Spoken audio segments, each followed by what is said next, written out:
Though the pinky seems small and insignificant, the position and strength of the pinky is actually hugely important to creating balance and proper form and mastery of all these different bowing techniques. The bow is actually very heavy at the frog, especially compared to the tip.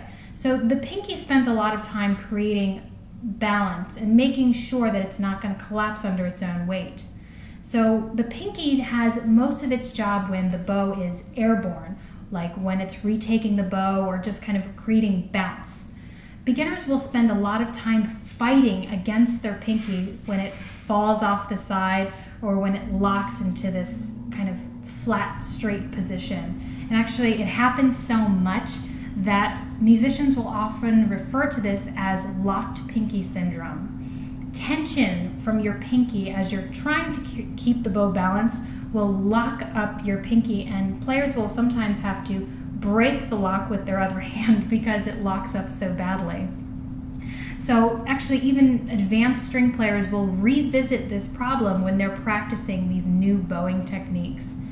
Now, the best way to combat this problem is with very specific exercises that are going to help strengthen your pinky. So here are 3 exercises that are going to strengthen your pinky. So number 1, we have windshield wipers. And with your bow, just simply, we're going to move it back and forth just like it's a windshield wiper. And actually what this does, it helps your pinky practice weight transference. And there are times when your pinky won't seem to be doing anything at all, and then all of a sudden it has all the weight of the world on its shoulders. So your pinky needs to be able to handle that weight transference from going from the lower strings to the higher strings. And it needs to be able to do that without slipping off the side or locking up. So number 2 is finger taps. We're going to use a pencil instead of a bow. So simply hold your pencil as if you're holding the bow and simply tap each finger up and down. Most of the time we'll actually notice that the pinky is going to lock up more readily than others, but just keep at it. And the great thing is that you can practice this at your desk, either at work or school, and no one will even notice you practicing. So number 3 is the seesaw. We're going to use our thumb as a fulcrum. Always remember that we're keeping it nice and rounded.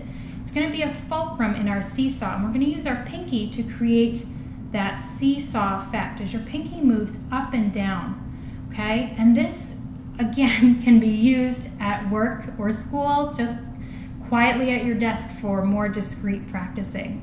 The exercises might seem a little bit silly, but it is all part of the process, and most string players have done these exercises at some point or another. So while you're practicing at your desk, you can remember that it takes talent to be a good musician, but it takes practice to become a great one.